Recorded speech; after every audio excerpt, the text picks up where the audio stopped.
everybody, and welcome to Flavor Text, a podcast where we examine the stories in Arkham Horror, the card game, scenario by scenario, and how they align with the gameplay. I'm CrabbyTerror8, and I'm joined, as usual, by Kevling. Hi, Kevling. How are you? I'm fine, thank you, Crabby. How are you? Good, thank you. Yes, sorry for your loss, as I said before. Yes, I am wearing black, but it's pure coincidence. Yes. Wow. Whatever your views are on the royal family, there is absolutely no escaping this week's news. Particularly if you try and watch British television, it's literally just wall to wall: queen, queen, queen, queen, king, king, queen, queen, king, queen, queen, king, king. Couple of queens, a little bit more about the king. What about the queen? Yeah. Very similar to Australia. The only slight difference would be we've got queen, queen, queen, queen, queen, king, king, king, king, king, republic, queen, queen, queen, queen, queen, king, king, king, king, king. That's the only difference. And every time people mention the R word, they're like, "Oh, it's not a good time to talk about that now." Yes, you could have picked a better leader. Yes, right. So yes, but it's quite a momentous time because it's both. It's the Queen and the Prime Minister. It's like, my goodness, it's... Well, yeah. Wow. People are wondering what on earth the Prime Minister said to her because, Prime Minister went in, got made Prime Minister, and then 24 hours later, the Queen was dead. Coincidence? Oh, that Boris Johnson can't do anything right. Someone says that's. I've seen people say that that's the natural reaction to finding out that Liz Truss is your Prime Minister. And so, apart from all those sorts of things, what else have you been up to, Kevling? Yeah, well, Arkham-wise, I've not played much personally, but I did join in an epic multiplayer session of War of the Outer Gods last weekend at our local game store. Which was great. There was, I think, 15 of us, so 4 tables, 3 of 4 and 1 of 3. I think, if I'm honest, our organiser forgot to do the time limit because I think we went slightly over the 3 hours, but we were successful. Ah, excellent. Yes, we defeated we closed the portals and stopped the various cults from getting their evil way. But no, it was really good. I've not actually played it before, so it was good to dive straight into an epic multiplayer session. And then what else have I been doing games-wise? I bought a game called Burn Cycle, which I don't know if you're familiar with, by Chip Theory Games. It's absolutely enormous. It's the size of a coffin, which is quite apt this week. It really is. Wow. It really is massive. It's no good for the podcast, but I can tilt my camera so you can see the box there on the shelf, that orange one. Wow. Is it because it's got lots of miniatures in it, or...? No miniatures at all. It is all poker chips and plastic and neoprene. Wow. They joke that you could play their games in the bath because everything is waterproof apart from the box. It's literally, there's no cardboard in there. Wow. All the cards are plastic. Incredible. All the floor, all the room tiles and things are all made of neoprene. All the tokens are heavyweight poker chips. Right. But no, it's really good. I've only played it once so far and really enjoyed it. It's sort of set in the far future with robots trying to invade corporation headquarters. So they call it an office crawler rather than a dungeon crawler. And given the materials, it probably will be around when the robots are trying to take over the world in the far future. Right, yes, it will last forever. The box may decompose, but the pile of plastic will still be there. And this ancient game was played. Yeah, 21st century. Thousands of years ago. Brilliant. And then, what else have I been doing games-wise? Oh, I bought the new Warhammer 40,000 Kill Team box set yesterday, so I spent the afternoon gluing lots of tiny pieces of plastic together. So that was exciting stuff, yes. Fantastic. So that's 2 massive boxes have entered my life in the past 2 weeks. And I'm thinking, I haven't got time for any of this. Why do I keep buying this stuff? That's brilliant. And what about you, sir? What have I been doing? We haven't been playing Dark Matter because it's just we're going to play twice week after next. Just timings and delays, so I'm looking forward to that. But apart from that, I posted up another Investigator Games video today. That's only the other Arkham thing that I've done recently. Apart from that, I'm sort of in the middle of God of War, which is I'm really enjoying that. Yeah, getting yourself ready for the new one, are you? Yes. Now I played this one. At first it took me a little while to get used to it, but now I'm used to it. I really enjoy it. It's a lot of fun. Amazing. Yeah, and I feel like the combat's really fast and furious and great fun. So I'm enjoying it very much. The map, though, I can't understand the map. I'm supposed to use it. I look at it and go, I can't really use it to navigate as such. It's very hard to use. It sort of just gives you a rough idea of the direction you're supposed to be heading on. Exactly. And then I found, you're all right, I need to go over there, and you go that way, and you think it's like some impenetrable barrier in the way, or a wall you just got no way of getting past. Exactly. You've got to find some other way around. I love the... Doesn't handhold you. I love the dwarves, though, the two dwarven... yes. They are hilarious. Particularly the one who's like the germaphobe. Yeah, he calls out, "Don't be a stranger," as they go and things like that. It's just hilarious. And they have me laughing all the time. So, yeah, great writing. Really, really good writing. So I'm really enjoying that. And I've also been watching Vault 81 on Netflix, which is very Lovecraftian. Archive 81. I keep calling 81. It Vault 81. Yes. Archive 81. It is, isn't it? It's absolutely superb. Yes. I absolutely loved that. Yep. I don't want to dampen it for you, but they've cancelled it and they're not getting a second series. Oh, no. So it finishes great as well. But, that's a pity. It is. I thought it was absolutely superb. Yes. It's like watching a modern day Arkham Horror, isn't it? Absolutely. It was really delicious right from the start with the fan footage and all that kind of thing. It was great. Mysterious historical recordings and things and cultists and all sorts. Yes, it's fantastic. Yes. So I think I'm up to the final or just one before the final episode. So yes, I'll be very sad to see that one go. So. Yeah, it's got everything else it's going. You've got these arcane relics, and you've got cultists, and it is totally Lovecraftian. Yeah, and very just set in a combination of the 80s and today, isn't it? Absolutely, and it's very much that Carcosa Yellow King. You know, can you really know what you're seeing? Can you really trust your own? Yeah, it does that really, really well, I think. So. I really appreciate that about it. So it's great. So if you haven't seen it, dear listeners, I very much I'm sure we'd recommend it. So Archive Definitely. 81, not Vault 81. That's probably something else. So okay. So where are we at, Kevling? Where are we at with?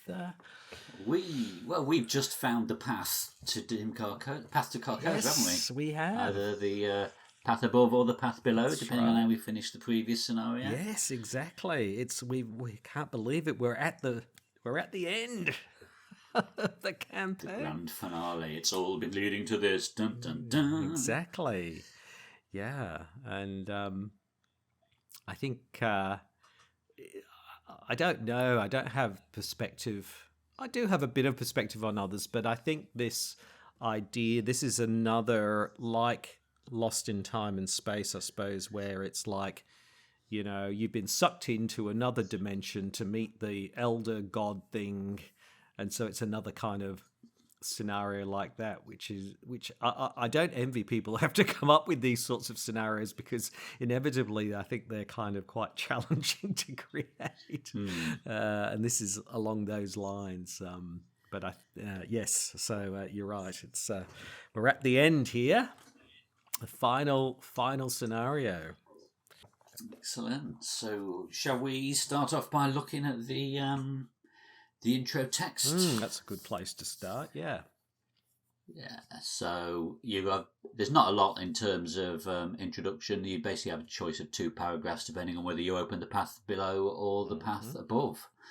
So if I take the path below, You swim to the edge of the water and throw yourself upon the rocky shore, gasping for air. You lie there for some time, utterly exhausted. Every muscle in your body aches. Before you lies a desolate expanse of plain. In the distance, the alien spires of a warped city rise into the clouds. Behind you, the dark surface of the lake from which you'd emerged reflects the glare of 2 suns. When you peer back into the murky depths, you see no sign of the chapel where you'd made the leap, or of Mont Saint-Michel, or even of Earth. This is Carcosa, the realm of madness in the stars, where Hasta reigns supreme. Take 1 hour.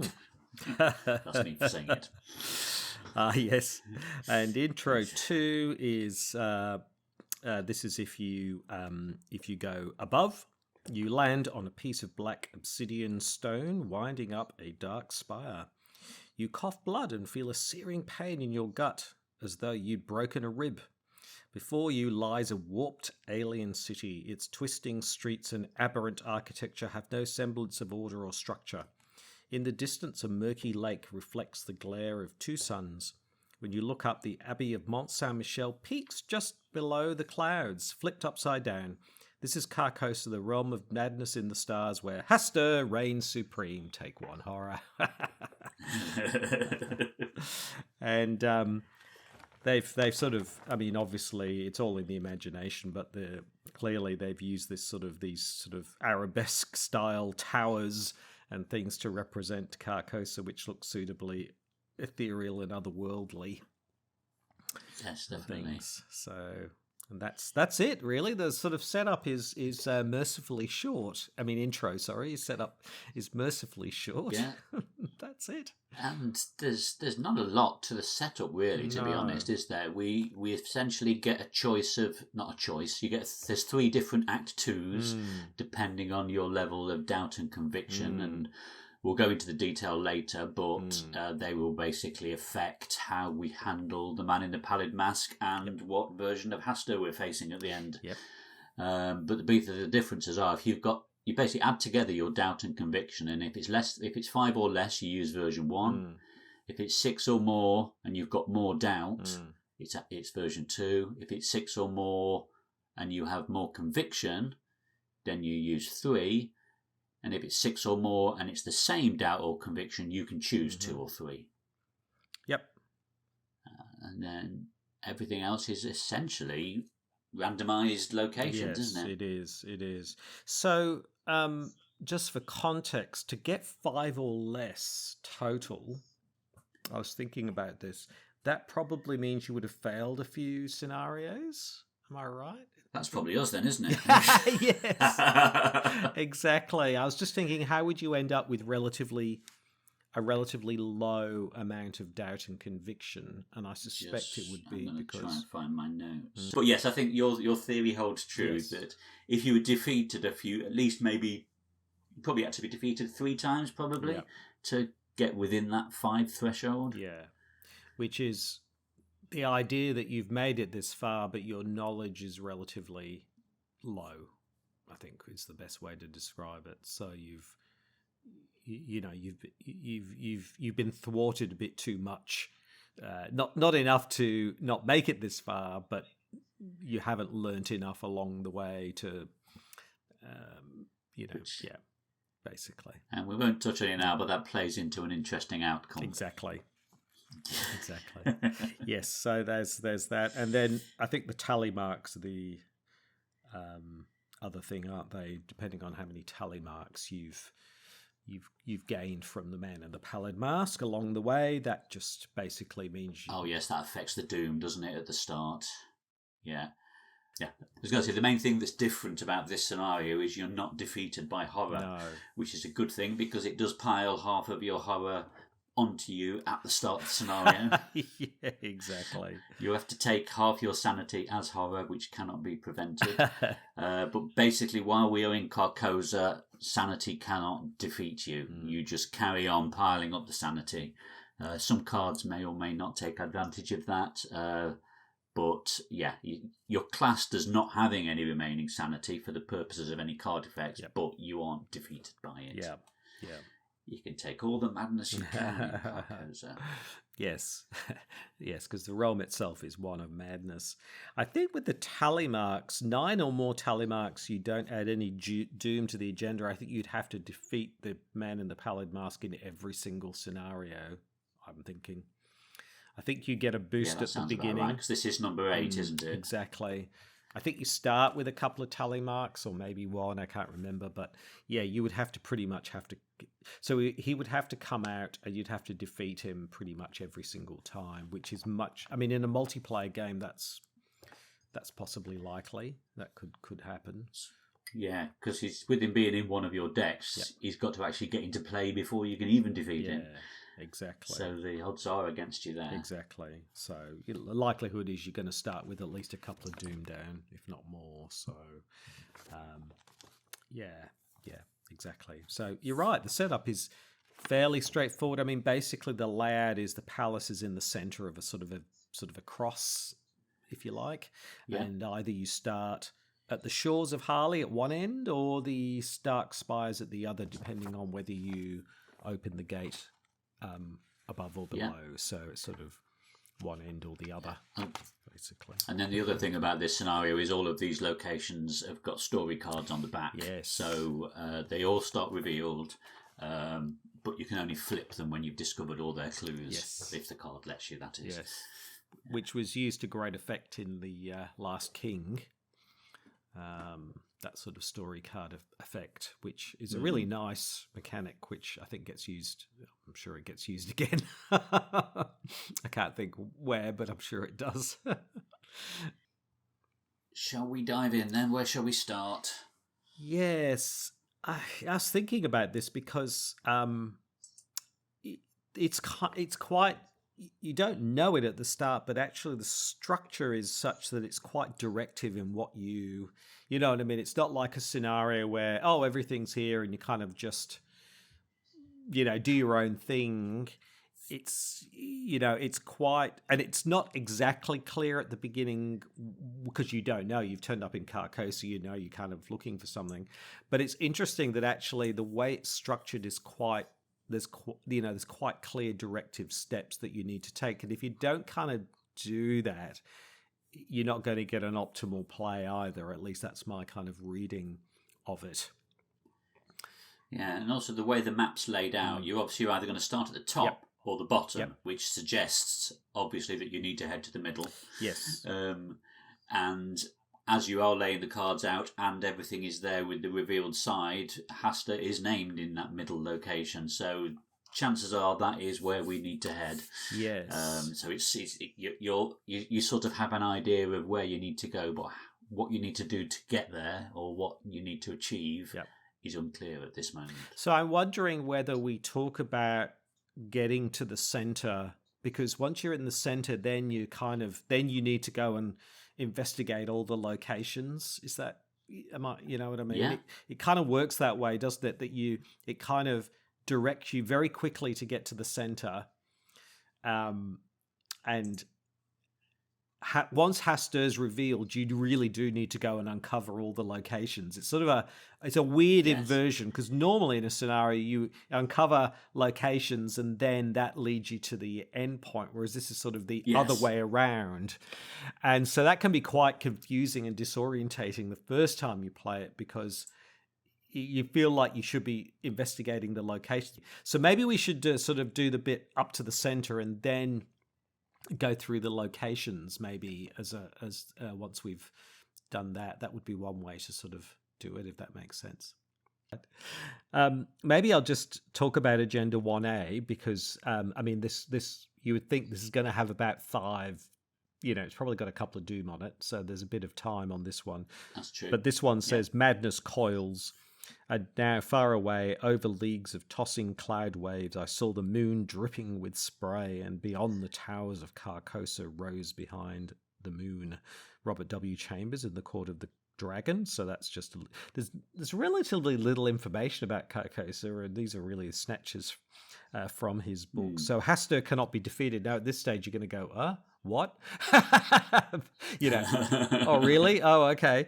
And forced, if there is at least three 3 per investigator damage on Hasta advance this agenda.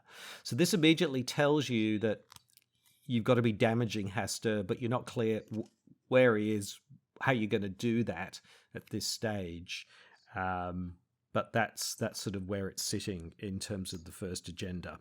Okay.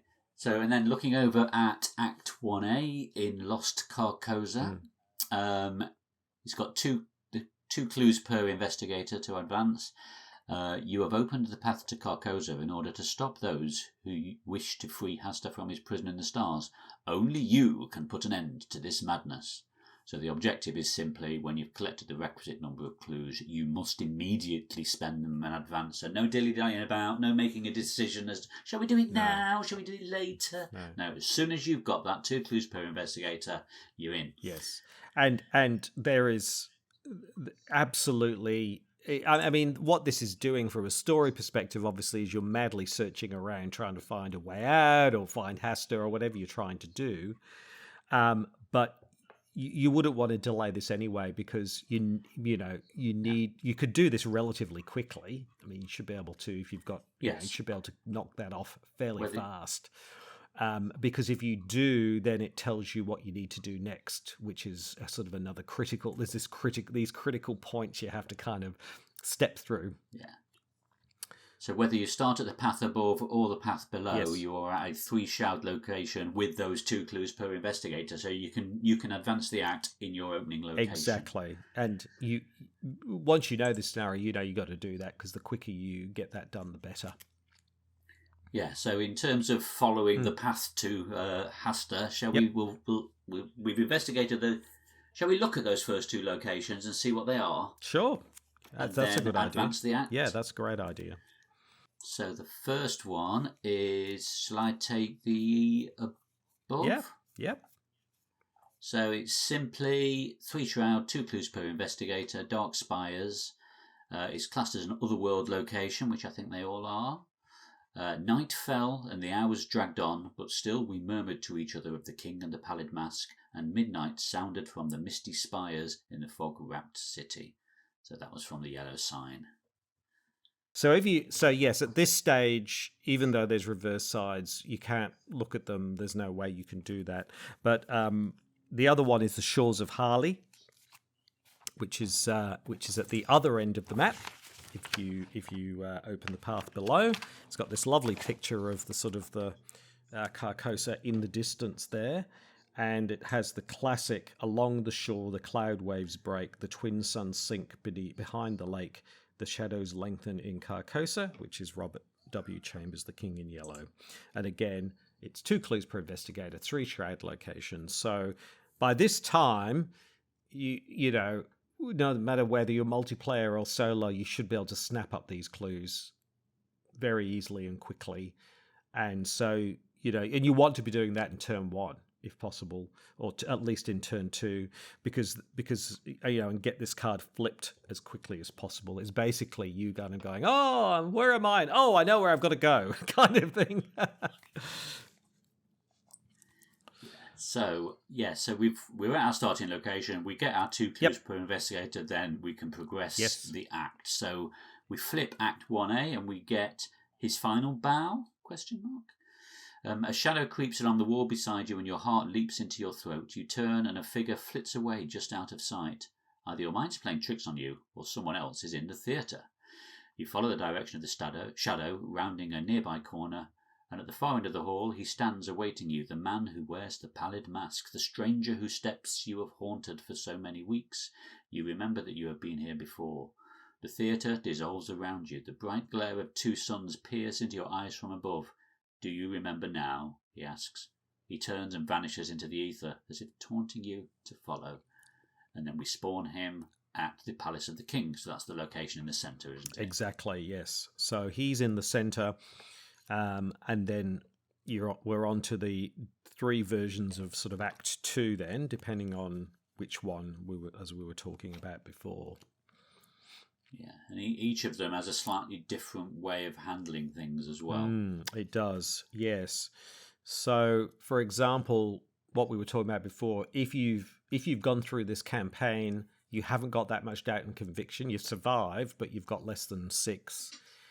Essentially, you don't know that much, and so you get the Search for the Stranger version 1, which says it is time to finally confront the stranger and learn the truth about his identity once and for all. Each investigator cannot discover clues, so you can't discover any. Like, that's what I mean about this scenario. It's very prescriptive. You know what I mean? Yes. So suddenly you can't get any more clues anyway. The man in the pallid glass cannot be defeated. That's the other thing. And objective, while the lead investigator is at the man in the pallid mask location, which is, or should be, at the palace, all you can do is just take 3 actions to advance in this version. So you can't defeat the man in the pallid mask.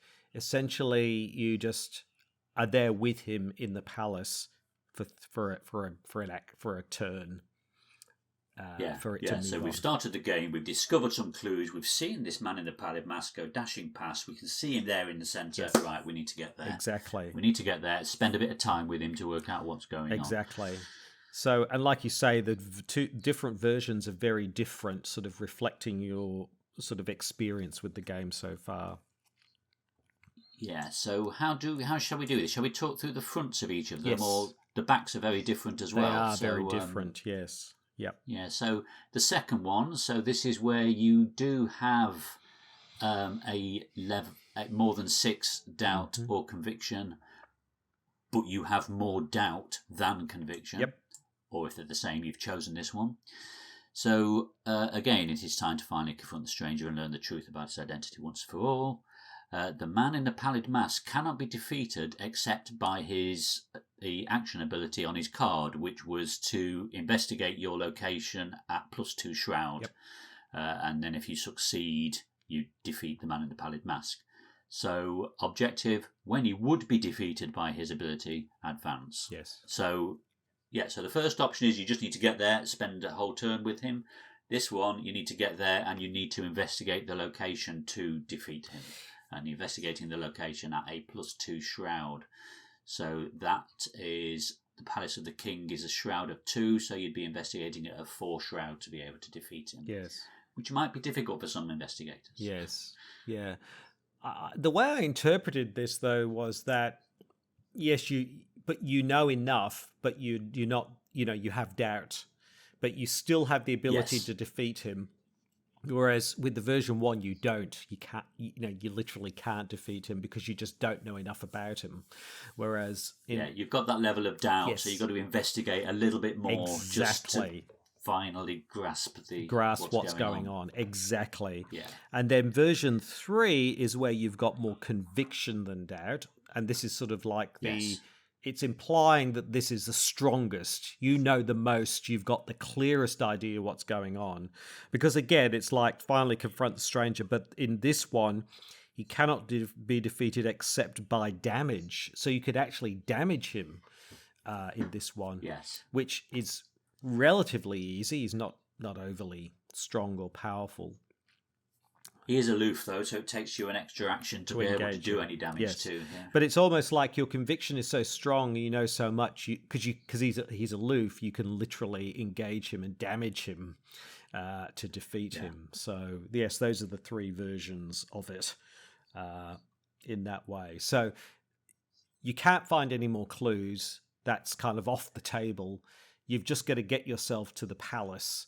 Or, in the story, you want to get yourself to the palace to find out who the hell this man in the pallid mask is.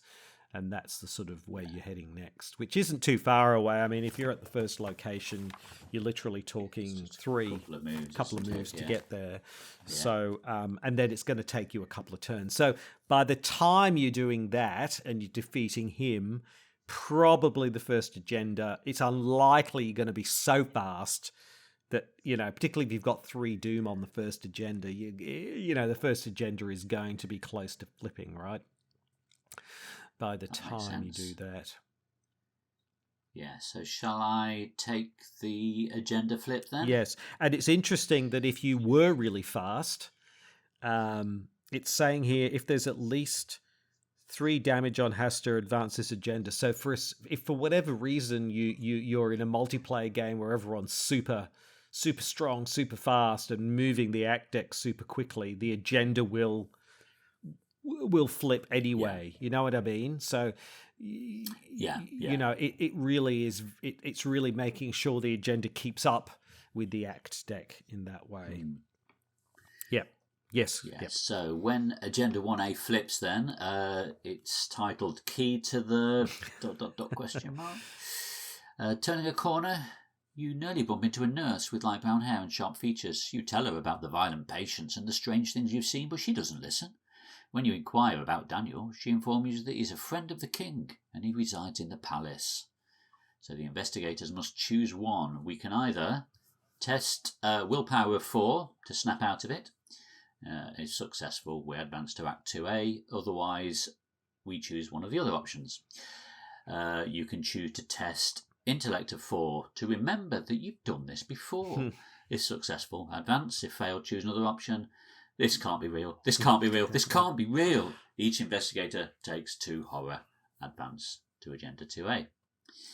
Or the final option is the investigators faint and awaken sometime later. Advance to Act 2A and place a doom on it. So it's either a 4 willpower, a 4 intellect, or you take 2 horror, or you take a doom. Yes. You add a doom. Yes. So whichever of those you feel more confident with. Yes. It's very nice how it links back to the asylum scenario. The what was it called? Not the Phantom Oath. The Oath of. Oh, I can't remember now what it was called. Unspeakable Oath? Unspeakable Oath, that's it. Yeah. Yes. Yep. So that then presents us with Agenda 2A, Madness Drowns. Doom threshold of 7. I thought too of the king in yellow, wrapped in the fantastic colours of his tattered mantle and the bitter cry of Casilda. Not upon us, O king, not upon us. And that's from Robert W. Chambers' The Mask. And again, just in case Hasta is already around, he gets +1 fight, and he still cannot be defeated. And then again, like you say, in this sort of the catch-up mechanism, if there's 5 damage per investigator on Hasta, then the agenda will advance as well. Yep. So I think at this point, we're probably realistically at the point of advancing the act, aren't we? Correct, exactly. If all things didn't work out like this for us, I think, you know, it's like one of those things, the first time you play it, you're probably going, ooh, but yeah, once you know what you're doing, it's pretty clear, exactly. So do you want to take the first of the Yeah, Act so twos? the Act 2A version 1. So if we just wait the 3 actions, then we flip it. And on the other side is the Pallid Mask. And so that was a bit of a surprise because we got this one because we were playing in standalone mode. It was very unexpected. It's a really clever card because it's a no-cost asset, and it's essentially you looking at the inside of the mask. And it says, Revelation, put the Pallid Mask into play under the lead investigator's control. Remove the man in the Pallid Mask from the game and spawn the set-aside Hasta, the Tattered King enemy at the Palace of the King. The Pallid Mask cannot leave play. You gain -2 sanity. This says to me that actually it's different to the other 2. As we'll see, that you are the man in the Pallid Mask. It was you. It was you all along. And also, each of these 3 different versions of Hasta give you a different resolution at the end, and that resolution reinforces that. Exactly. Yeah. I've never made that connection, even though It's like brilliant. It's like the serial killer. I'm the serial killer. No, kind of thing. It's like verbal king Kaiser Soze, and like that, he's gone. Now, so Hasta appears. This version, the Tattered King, is a hunter. Is not massive, just a hunter. If Hasta's attack deals you horror in excess of your sanity, take a damage as well. And while Hasta is being attacked or evaded by an investigator with no remaining sanity, treat each elder sign +1, 0, or -1 as an auto fail.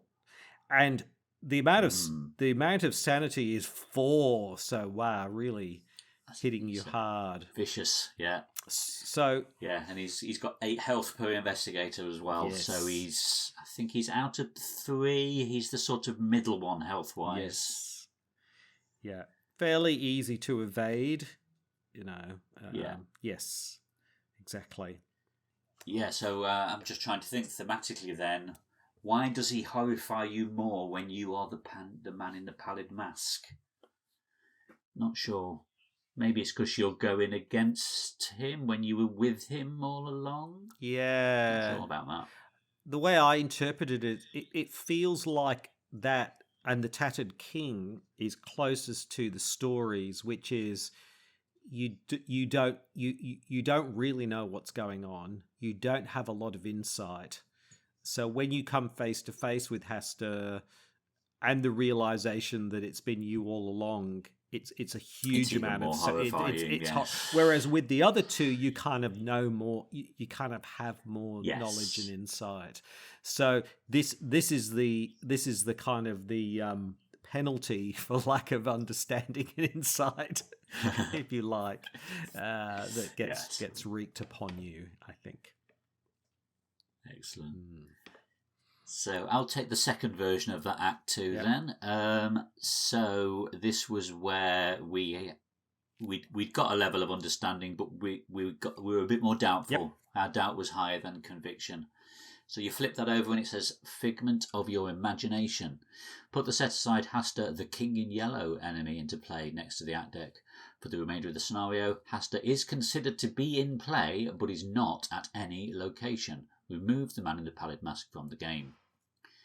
So this was the version of Hasta where 4 fight. So he's a bit tougher to fight, but he's only got 7 health per investigator. So he's the lowest health of the 3 versions.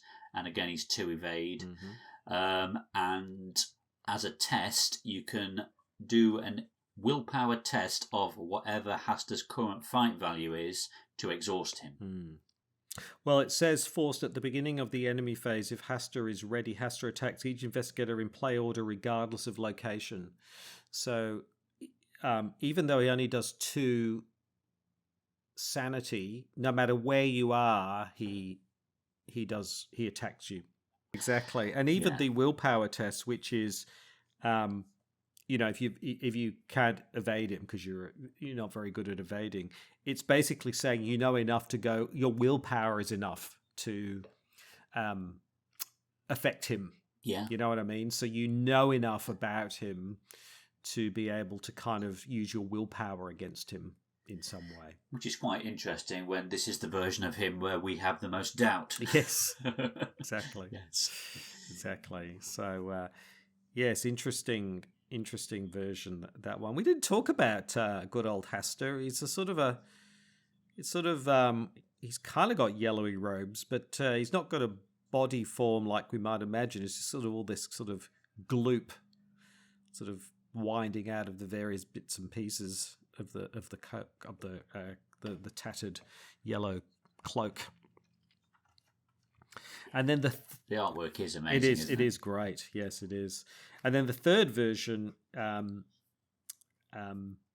is the one where the disguise is laid aside, so you're actually face to face more with Hasta directly. I think in this case, you spawn the set aside Hasta, Lord of Carcosa, enemy at the man in the pallid mask location. Remove the man in pallid mask from the game. So this version of Hasta is Hunter and Massive. So you're more classic Hunter Massive, much more health, and a little bit higher in terms of agility. So a bit harder to evade. But this version is anchored very much. So this is the least, I guess, ethereal version. It's anchored in place. Yes, and you could fight him in the traditional methods. Traditional methods. And if Hasta attack deals you horror in excess, you take damage. And when Hasta is attacked or evaded by an investigator with no remaining sanity, treat each Elder Sign plus 0 or minus 1 token that the investigator reveals as an auto fail. That's similar to the first version. However, he only does 2 horror. not 4, right? So yes. It's quite interesting as well, looking at the artwork. That's suggesting that he was the man in the pallid mask all along on this version of the story. Exactly. Removes the mask and it is him. So we've got 3 different ways the story pans out, haven't we? One is you are the man in the pallid mask and Hasta is there. 2 is Hasta is there, but he's sort of behind the scenes manoeuvring things. He's not at any particular location. Yes. And this version, he is physically there. You were convinced it was him all along. You followed your convictions. And you now are face to face with the man himself, or the being himself, should I say. That's what's so kind of subversive about Hasta, because in a way his manifestation is very much dependent on your own version of what you think reality is. Do you see what I mean? Yeah. So it's quite it's quite undermining of your own sanity in that sense, because the way he manifests is dependent on how you think about him, in a sense, rather than him being a being that exists in objective reality and is just there, right? He's very different depending. You believe he's there. Yes. Exactly. So those are the 3 Act 2s. So then you're there with Hasta in some form, and you're up to Act 3 then, I guess, hey? Act 3A, we've progressed to this point now with whatever version of Hasta we're having to face. The King in Tatters, this one is called. I heard the King in Yellow whispering to my soul, "It is a fearful thing to fall into the hands of the living God." Robert W. Chambers in The Court of the Dragon from the King in Yellow. So, as a player window, free action, if there are no clues on your location, remove each investigator's clues from the game, flip your location over and resolve the text on the other side. Objective, if Hasta is defeated, advance. So obviously we might have the version of Hasta where we cannot physically attack him because he's sat up there by the act deck, or we might have the version where he's right here in front of us. But that suggests, by giving us this mechanism of flipping the cards, that there are other ways of dealing with Hasta. Yeah, so it's like, so we've gone to the palace to find the man in the pallid mask who with a sponge and a rusty spanner. Yes. Fantastic. Sorry, I've derailed the podcast. Oh, that's nothing. You should hear me play piano. Oh, I love that song. And so we've probably lost any younger members of the audience. That's right. Yes, the Smiths, The Queen is Dead. If you haven't heard the album The Queen is Dead, I would very much recommend it. I'm sure Kevling would as well. It's a brilliant album. Oh yes, it's one of the greatest albums of all time. Yes.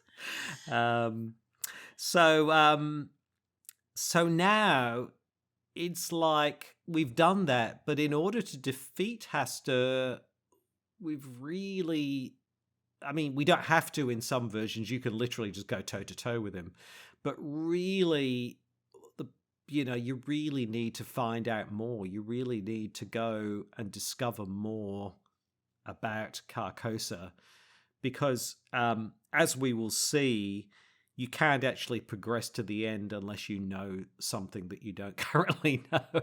So, yes. We've not progressed Agenda 2 yet, have we? So shall we progress that now, just to get it to the final one? So on Agenda 2, Hasta is already at +1 fight, but he cannot be defeated at this stage. So when we flip Agenda 2, we get the final guest, ... if it isn't our final guest, the doorman announces, "Mr. Vine, your presence here has been long awaited." The creature slithers up the side of the palace. You swear you've seen the symbol on our amulet before. Wait, that can't be right. Well, now the real party can begin, it roars. Spawn the set-aside beast of Aldebaran enemy at the Palace of the King. Shuffle the encounter discard pile into the encounter deck. So now we've got potentially we've got Hasta and the Beast of Aldebaran at that location. Depending on which version of Hasta we're dealing with. And then as we progress to Agenda 3, this is 9 Doom Threshold. I cannot forget Carcosa, where black stars hang in the heavens, where the shadows of men's thoughts lengthen in the afternoon, where twin suns sink into the lake of Hali, however you pronounce that, and my mind will bear forever the memory of the pallid mask. Again from Robert W. Chambers, this time the repairer of reputations. And now Hasta gets +2 fight, but then he cannot be defeated unless an investigator knows the secret. So that's what you were hinting at before. Exactly. We need to go and find that secret. Yes. And where is it? Who knows? Yes. Who knows? However, yes, exactly. We don't know. And, well, if you played the scenario, you would know. But yes, there's also a subtle clue on the Palace of the King, which is the location where Hasta spawns. That location cannot be flipped until he's got at least 5 damage on him. So that gives you a clue that probably is the one that we're going for. It's going to be kind of hard to get the clues off there if you've got Hasta and the Beast of Aldebaran. You'd probably be wanting to get away from there, because I think the Beast of Aldebaran's probably a hunter. I don't have it in front of me, but I'm sure it's hunter traded. So you probably need to get away before you can get back to the palace anyway, in most cases. Here we go. Monster Elite, 3 fight, 7 health, 5 evade, 2 damage, 1 horror massive. So it's not a hunter. Okay. While assigning damage and horror from Beast of Aldebaran's attack, you must assign as much damage and horror as possible to a single card before assigning it to another card. So in other words, the beast will just sit there in the palace. It won't move. Yeah, I was going to say, unlike the versions of Hasta, you will always get the Beast of Aldebaran. So whatever happens, you've got that monster to deal with in that location before you can flip it. Or to make it more difficult for you to flip that location. Exactly. Now, like we said, you can go toe-to-toe and get the 5... you could get the 5 damage per investigator and flip it. But most people are going to be looking to damage Hasta in a very different way, which is it's through story. Through story rather than... Yes. So, shall we look at the rest of the locations then? Because they will all now have a story side on the reverse that we can now flip, now that we've progressed to this point in the story. Do you want to go first? I think I read the last card, didn't I? Sure. So we did the shore. Well, actually, what I'll do is, because I did the shore, I'll do the reverse of the Shores of Hali at that end. Because that's the other thing. You can't flip it while you're there. No. You've now headed to the middle. So if you want to flip that card, you've got to go all the way back again. It says, songs that the Hades shall sing. Black stars sing in the reflection of the water. Their melody impossible and uncanny. Yet somehow you remember the tune. It's as though your earliest living memory has returned to you. You hum at first, ripples appearing along the water's surface as your volume increases. The lyrics return to you and you join in the stars singing, your voice echoing across the twisted realm. It's nice, isn't it? That's a lovely bit of writing, that. Deal 1 damage per investigator to Hasta, exhaust him and disengage him from all investigators. So if you've got a situation where you get there and do that, you're going to be helping out your mates who are going toe-to-toe. Yeah. Flip this card back over for the remainder of the game. It cannot be flipped over again. So there you go. There's some damage right so there. It's like a one-shot, isn't it, sort of thing? Correct. I take Bleak Plains next. Bleak Plains, it was a 4-shroud, 1 clue per investigator. While you are at Bleak Plains, you cannot play ally assets. But then it says, on every side of me stretched a bleak and desolate expanse of plain, covered with a tall overgrowth of sere grass, which means withered and dry, which rustled and whistled in the autumn wind. From Ambrose Bierce, an inhabitant of Carcosa. Yes, he took the Robert Chambers stuff and wrote more books about it later, I think in the 40s and 50s. And I suspect that some of these things he's talking about where there's a sort of another city where there was some kind of war or something, or conflict, I think that comes from him. Okay. I think we've got multiple Bleak Plains, I think. 2, yes, 2. Yeah. So the first one I have, on the reverse, it says Bleak Desolation. Deal 2. Well, let's read the flavour text. Come on, that's what the podcast is all about. This world is but a remnant of what it once was. The grand majesty of Carcosa, spoken of in A King of Yellow, is lost in this expanse of endless desolation. Dead, twisted trees, starving animals, and barren fields greet you everywhere you turn. You begin to look for evidence of what might have caused such devastation. Across the lake you see dark, twisted structures similar to those in Carcosa. At least one appears as large and grand as Hasta's domain. You wonder if perhaps some kind of conflict took place between the two cities. Cool. So that does 2 damage per investigator, that version. That's the Bleak Desolation version. So the other Bleak Plains on the back, so depends which one you get. This one is the Stars of Aldebaran. A sudden rift in the clouds above allows you to see the sky for the first time since arriving in this strange place. The sky is orange tinted and devoid of darkness, but black stars shine above you. If the workings of earthly science mean anything in this world, perhaps you can create a map of the stars above to find your way home. You find a long stick and begin to draw in the sand. So each investigator heals 3 horror. Deal 4 damage to an enemy in play other than Hasta. So that's nice. You can do 4 damage to the beast. Yeah.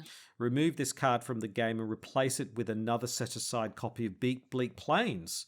So move all investigators, enemies, and attachments from this location to the new copy. Add clues to that copy of Bleak Plains until it has clues equal in value. So that would be nice if you got that one, because then you get the new one after that.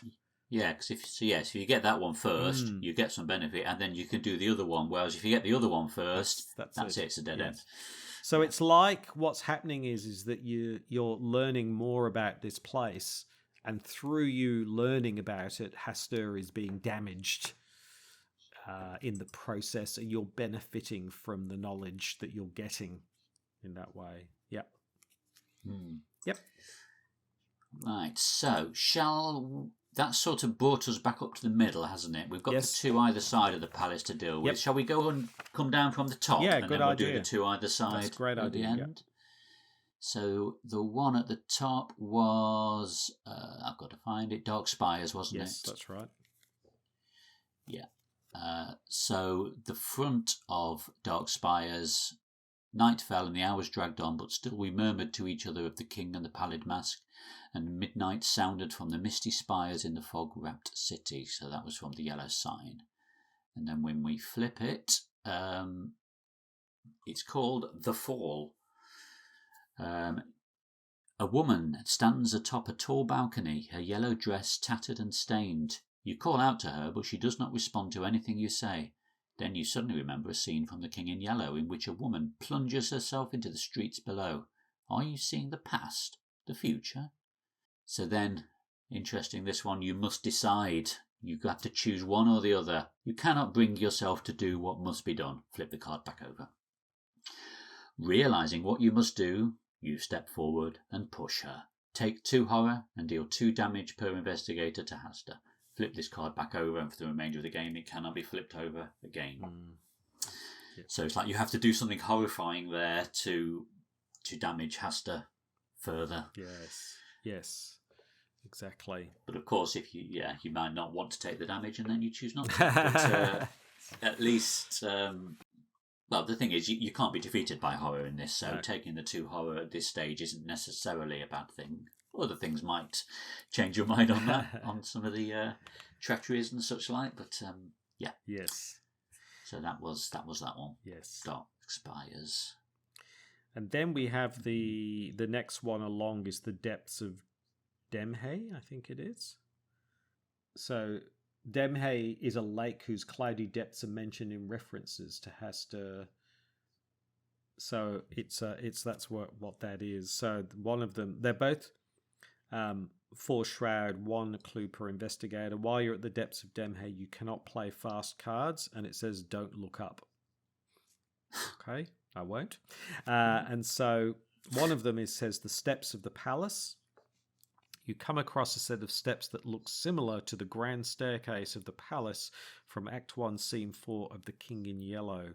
The very same stairs Casilda nearly fell down when she fainted upon seeing the stranger for the very first time. Shattering your reverie is the sound of a woman's gasp, and when you look up you see Casilda at the top of the steps, her expression shocked upon seeing your face. You rush up the staircase and catch her as she falls. Wrapping your arms around her body, she dissolves into a cloudy mist around you. Deal 1 damage per investigator to Hastur, exhaust him and disengage him from all investigators, and flip this card back over. For the remainder of the game, it cannot be flipped over again. Seems to be a theme about falling, doesn't there, in this scenario? Yes. So the next one is called the other version of Depths of Dem, He or Dem, or I don't know. You're right, I don't know how to pronounce it. I've always said Dem, but Dem He could be. Yeah. So again, it's the same front. On the story side, each investigator heals 5 horror. Remove this card from the game and replace it with another set-aside copy of the Depths of Dem. So similar to the other one. Top it up with clues as well. And then the flavour text is, nothing in this realm seems to make sense. The stairs before you both ascend and descend. The cloudy depths sink and rise and sway, and yet remain still. You are floating in a cloud wisp of mist and swimming under sunken waves. The stairs are just a part of your imagination. You decide to jump. There we go. So, more horror healing. Yeah, so that's the 2 versions of the Depths of Demhi. Yeah. So that's brought us to the middle now, hasn't it? Yes. I think. Yes. So we've got the ruins of Carcosa on one side and the dim streets on the other. Yes. And there's 3 versions of each. Yeah, shall I take the ruins of Carcosa? So these are all the same. They're all only 2 shroud location, 1 clue per investigator. Force after you discover the last remaining clue on ruins of Carcosa, take a damage. I'm not sure why that is, but you do. It says, so old seem these relics, these vestiges of vanity and memorials of affection and piety, so battered and worn and stained. Ambrose Bierce, an inhabitant of Carcosa. So one of them is a moment's rest. During your exploration, you find an old crumbled building that makes for an ideal refuge from this world's dry heat and its horrifying creatures. For the first time since entering this realm, you take a moment to rest in the building's cool shade. The quiet calm soothes your aching muscles and weary mind, but you cannot stay for long. Choose an enemy in play, exhaust that enemy and disengage it from all investigators. Heal 5 horror. Remove this card from the game and replace it with another version of Ruins of Carcosa. So that's another horror healing version. Yeah, so the next version of Ruins is called The Coffin. In the outskirts of the city, you find a ruined mausoleum. Its entrance is not unlike the entrance to the catacombs of Paris. Archways of stone decorated with bone and mocking skulls. The yellow sign is inscribed in the stone above the final archway. The narrow cluttered passageway leads into a circular chamber with a domed ceiling. In the centre of the chamber lies an egg-shaped coffin made of stone, unmarked and firmly sealed. Curious, you attempt to open the coffin. It takes all your strength to pull the heavy lid off, and it slides to the floor with a resounding thud. Inside, you see a familiar face, a woman in a tattered dress, her countenance noble and grim. And then, as an action, you can deal 1 damage per investigator to Hastur, and then you flip it back, and it cannot be flipped over again. Now, it says there that woman has a familiar face, so I'm wondering, is that the same woman from the fall that we pushed off the off the edge? Because she was described as having a tattered dress, I think. Yes, exactly. I'm assuming it's Casilda. I'm assuming that's who it is. That would make sense. Yeah. And yet on the other version of the card, she fell off the steps and we saved her. Yes. So there's all these different permutations of events are all playing out, so we can never tell what is real and what isn't. Exactly. Well, this third one's inhabitant of Carcosa, so the third ruins one, and it says, you encounter a man among the ruins of the city, haggard and tired. Good stranger, he says, I am ill and lost. Direct me, I beseech you, to Carcosa. You tell him that you believe you are in the realm of Carcosa right now, and he falls to his knees in despair. No, but that cannot be. The man cries and raves, telling you more of the ancient and famous city. Though his words have little meaning to you, deep within your mind, you begin to understand. You heal 3 horror.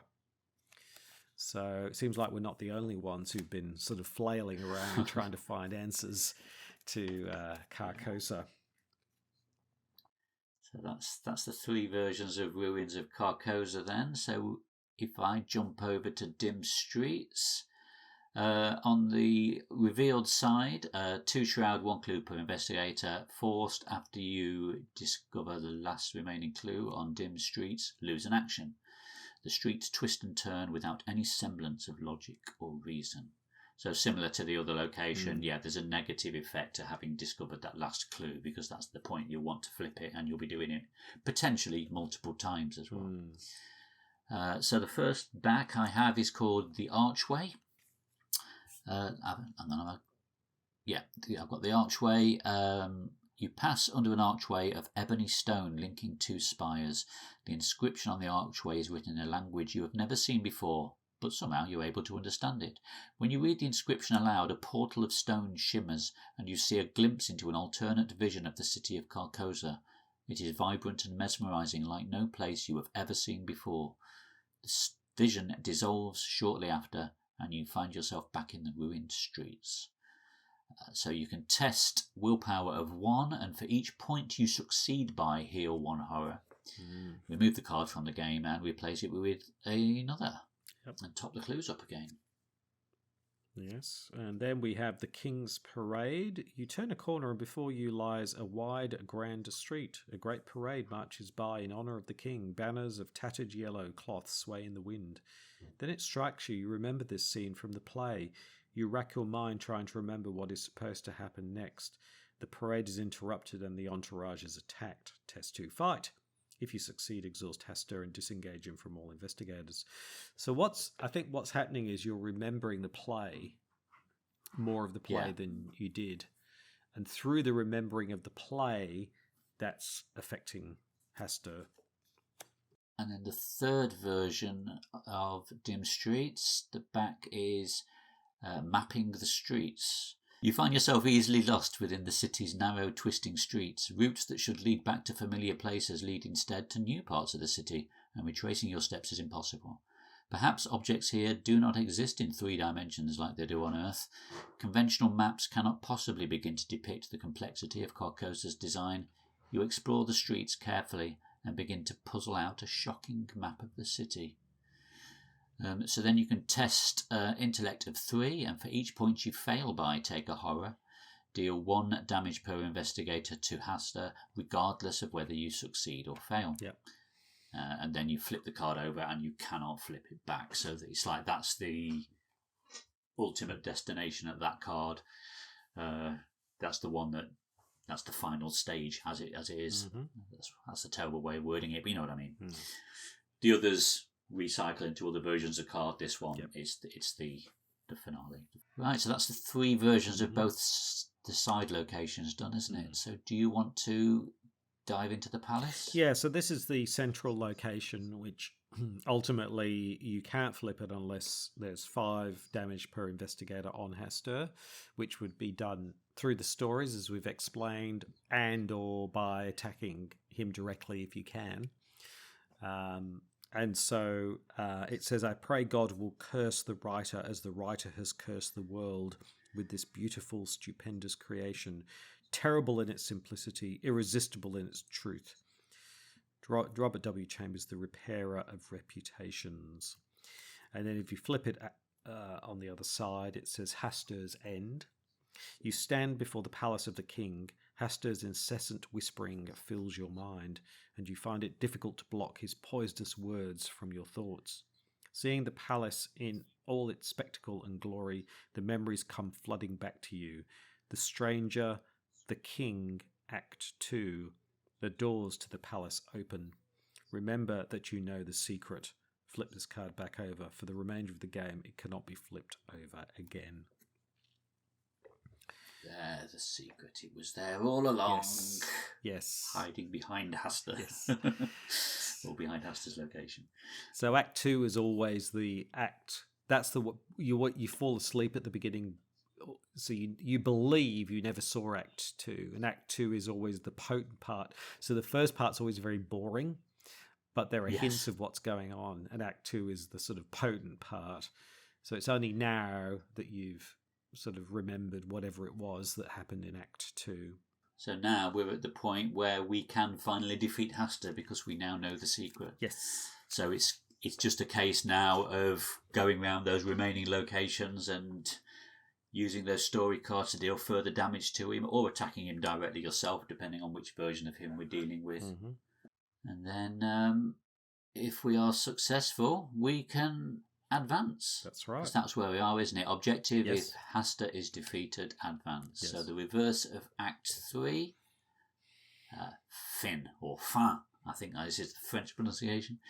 A chorus of cries echoes throughout your mind. Chaotic organ chords torture your ears. You fall to your knees and blood drips from your ears. The realm of Carcosa shatters into millions of pieces and fades into the empty void of space. Curtains fall. So then again, depending on the version of Hasta that we have just defeated, if it was the Tattered King, we get Resolution 1. If it was the King in Yellow, Resolution 2. And if it was Lord of Carcosa, Resolution 3. Mm-hmm. Yep. And if we don't manage to defeat him, but we don't die, so we just run out of time. I mean, there's 9. It's fairly generous, but if we get to that, it's then Earth and Carcosa. The sky falls, cloud wisps lash into the earth, and the dozens of moons in the sky shatter. Shards of the cosmic entities above plunge into the ground and assault the city. The dark reflection of Mont Saint-Michel, which floats upside down above you, starts to descend. The abbey crashes into the king's palace, launching ebony debris in all directions. Hasta's hideous echoing laughter haunts your mind. It is done. If you have more or equal conviction than doubt, you go to R4, and if you have more doubt than conviction, go to R5. Yes. Go. There we go. Yes, so shall we have a look at those resolutions then? Absolutely. So, Resolution 1, so this was if we had defeated the Tattered King, and the Tattered King was the version of Hasta where we were the man in the pallid mask. That's right. all along. So you stand atop the balcony of the Abbey Tower on Mont Saint-Michel, wet wind coursing through your hair. The pallid mask lies in your hands, devoid of warmth. You can scarcely bring yourself to look at it. You remember everything now, how it all began, how it ended, and everything in between. There is only one thing left to do. You hurl the mask into the air with all of your strength and watch as it flies into the tempest-tossed waves below. In your campaign log, record that the investigators prevented Hasta from escaping his prison. Record the names of each investigator who entered the game with at least one copy of the possession treachery in his or her hand. And I think they were treacheries that were specific to this scenario, if I remember right. Yep. Each investigator suffers 2 physical trauma and 2 mental trauma, as he or she never fully recovers from his or her time spent in Carcosa, the realm of madness. We each earn Victory X from the victory display and 5 bonus experience, as he or she has triumphed over his or her own self, the most dangerous of foes. The investigators win the campaign. Yay! So if there was any doubt that it was you all along, it confirms it. Or does it? And of course, you know what happens after that. Jim Carrey finds a mask. Washed up washed up on a beach somewhere or something, and its cycle all begins again. I never realised that was a sequel to the.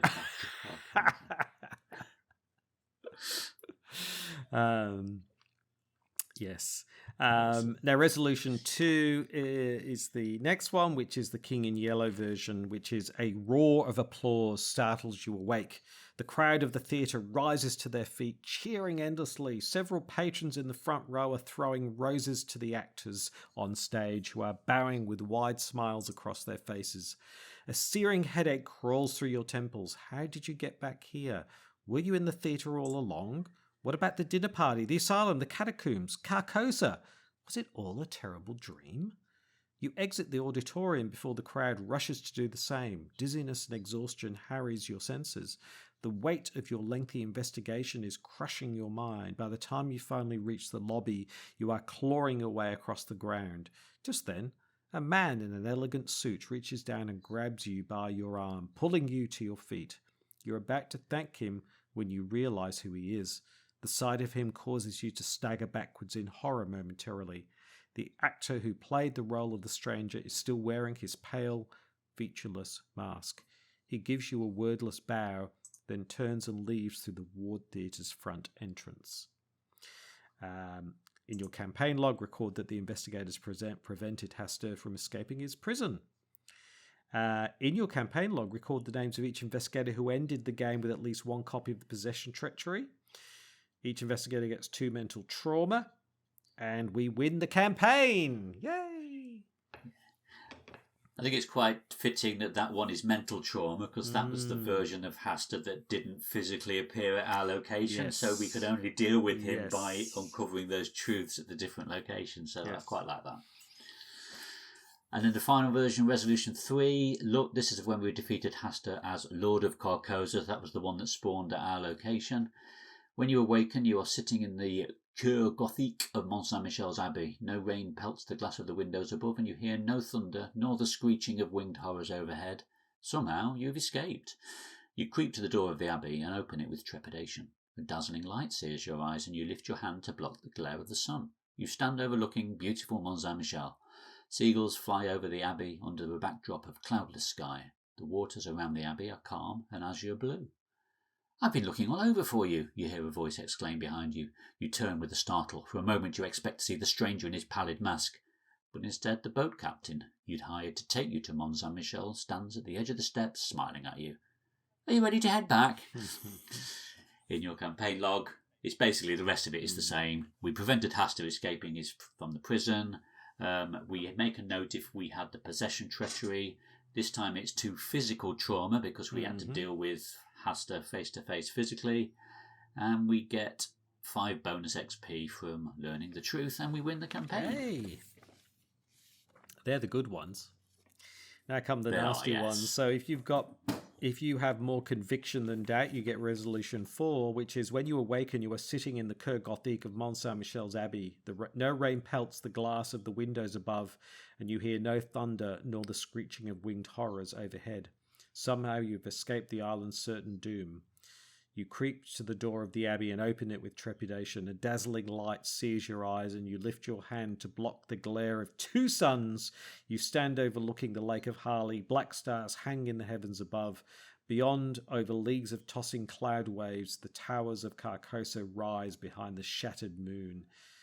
You've met with a terrible fate, haven't you? In your campaign log, record that the realm of Carcosa merged with your own, and Hastur rules above them all, over them all. Each investigator is driven insane, and we lose the campaign. And that is actually also Resolution 3 from the previous scenario, word for word. Exactly the same. I've literally just followed through what you read, but on the previous scenario. I didn't realise. There you go. It's just that line where it says, "You met with a terrible fate, haven't you?" I thought, I'm sure I've read that before. Oh my goodness, that's very funny. So basically, it's like as if nothing's happened. Or it's great. And then Resolution 5. So this was if you had more doubt than conviction. The outside world will never know how you tried to save them. They treat you with pity, with scorn and contempt, but you know the truth. They are resigned to their hideous fate, but still you try day after day to bring them your message. You must warn them of the King in Yellow, of Hastur and of Carcosa.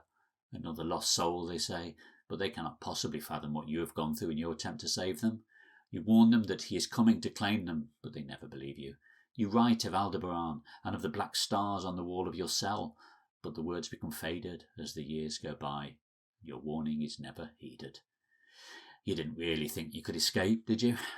In your campaign log, we scored that Hastur has you in his grasp, and we are driven insane and lose the campaign. Interesting, isn't it, that if you have more doubt than conviction, it's not that he overtakes the world, it just overtakes you. Yes. So again, the reality of what actually happens is very much dependent on your own psychology and how you feel about things. Yeah, it's great. Now, each of those resolutions, or the positive resolutions, mention these possession treacheries. So there were 3 of them in the encounter set: traitorous, torturous, and murderous. They're all peril and hidden, so you keep them secret, which is quite a nice little touch. And they all have the trait, or not the trait, the description on them. If you've got horror on you greater than twice your sanity, you are immediately eliminated and killed. So if you've managed to survive to the end of the scenario and still keep that, that's amazing in itself. But there is a little epilogue at the end of the book. Read the following only if you won the campaign. Check the campaign log. If at least one investigator was possessed, only those investigators read this epilogue. Do not read it out loud unless all investigators were possessed. But I'm going to read it out loud. It has taken months of preparation, but you are finally ready to unveil your latest work to the world. Gathering financial investment was your first task, of course. That hadn't taken too long, given the connections you'd made during your stay in Paris. You'd been assured that the cast assembled is the finest that money could afford, but you strive to make everything perfect. It must be perfect. The story must be told so that the world knows. You've heard the troupe whisper behind your back, the remarks about your bizarre passion, the concern about your piercing yellow eyes. It matters not to you. All you care about is the performance, the pronunciation of the words, the melody of Casilda's song, the design of the stranger's mask. This will be the greatest performance of the King in Yellow ever. I absolutely love that. Yeah, it's brilliant, isn't it? Because it all ties back to what Nigel Engram at the beginning, and he was being so passionate about how this must be delivered. He's been through this before as well, and it's just an never-ending cycle. Exactly. And like us, and even if that doesn't happen, you've chucked the mask in the water. It's gonna wash up somewhere. Someone will find it. Yeah, That's right. Yeah, fantastic little piece. That it's really good. Yeah. So, what did you think of that one then? I really liked it. I think, I think it's really hard to do these sucked into a vortex of some other world where there's a god, and I think this is a much more successful version than the Lost in Time and Space in Dunwich. I think this works much better. I really like it. You don't know it, but it's quite prescriptive in the way it guides you through it, and I like that about it. And I also like the way that it uses story and knowledge is your best weapon to defeat Hasta, in a sense, rather than just going toe to toe. Yeah, I might be wrong. I think it's the biggest use of story cards up to this point, isn't it? Where pretty much every single card in the game is a story card. Yes. To give you that extra bit of narrative, background, confusion, doubt, to push the story along. Yes. And also is a mechanism for defeating the big bad as well. Exactly. Yeah. So rather than that kind of, I'm just going to go toe to toe with an elder god with my shotgun kind of idea. I mean, you can do it that way, I guess.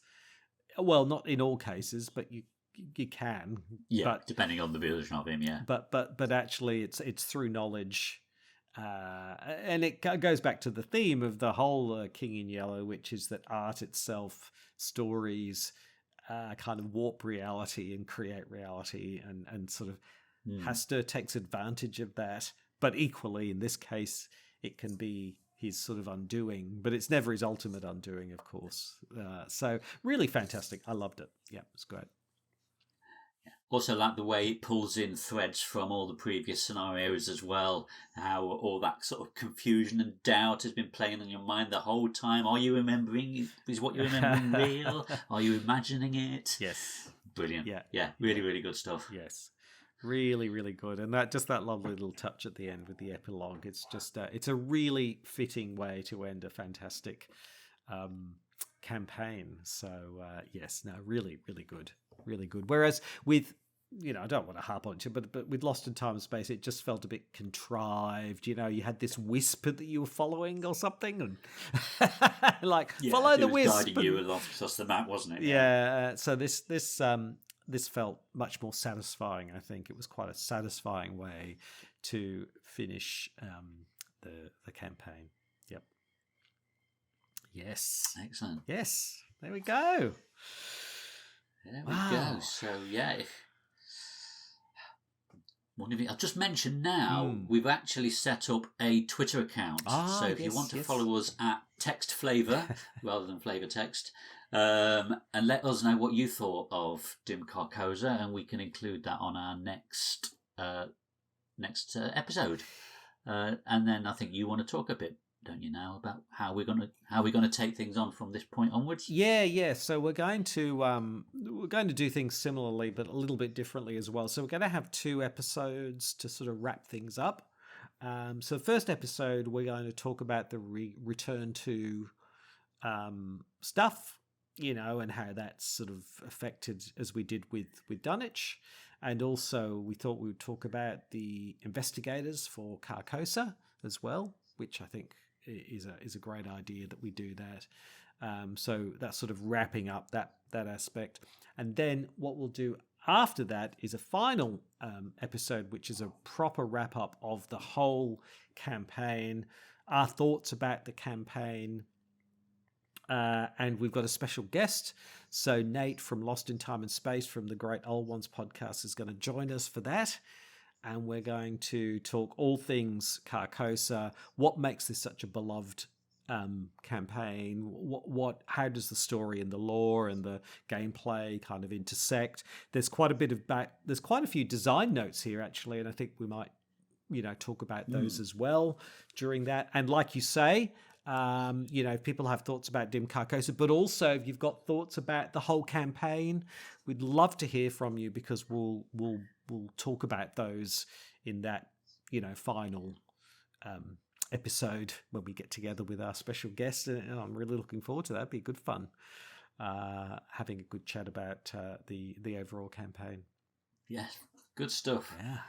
Also, what we'll do is we'll use that Twitter account to post updates about when we're recording and things like that. So if you want to get any feedback to us, you'll have an idea of when you need to get that to us by. So that's Text Flavor, spelt the English way, not the American way. So there is that extra U in there.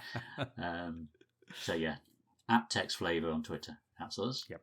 Exactly. Yeah. So we will keep posting on that, but it'll be in the next month or so. So yeah, if you've been listening to this, you're like, oh yeah, I've definitely got some thoughts about the Carcosa campaign. Don't wait. We'll definitely write them down, put them on Twitter, or send them to our email, and we'll definitely look forward to reading those out. So looking forward to the next episode where we have a chat about, I don't know anything about the Return To. I've never played the Return To version, I don't think. So it'd be really interesting to see how it changes things, whether it just fixes stuff up like Dunwich or it sort of extends things. Be really interested to have a look at that. Yep. Great. Excellent. But until then, I'm CrabbyTerror8. And I'm Kevling. I'll see you later. Bye. Bye. Thank you so much for listening. Please like and subscribe. We really do appreciate that. You can find this podcast on all major podcast platforms, whether it's Spotify, Apple, Google Podcasts, you name it, you can find us there. If you would like to send us your thoughts, you can do that. We have a Gmail account, so please send those to ftextpodcast, that's FTEXT podcast @gmail.com, and we'll look forward to hearing from you via email. We also now have a Twitter account, and you can also send us thoughts there and stay up to date with when we're recording next and those sorts of things. And you can find us on Twitter at TextFlavor. And all of these links and things will be in the show notes. And until then, On behalf of Kevling and myself, thanks again, and we'll speak to you soon. Thanks. Bye.